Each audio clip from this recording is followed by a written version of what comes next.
بسم الله الرحمن الرحيم لا يصلاها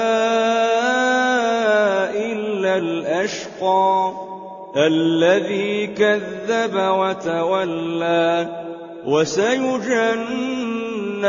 الأتقى الذي يؤتي ماله يتزكى وما لأحد عنده من نعمة تجزى إلا ابتغاء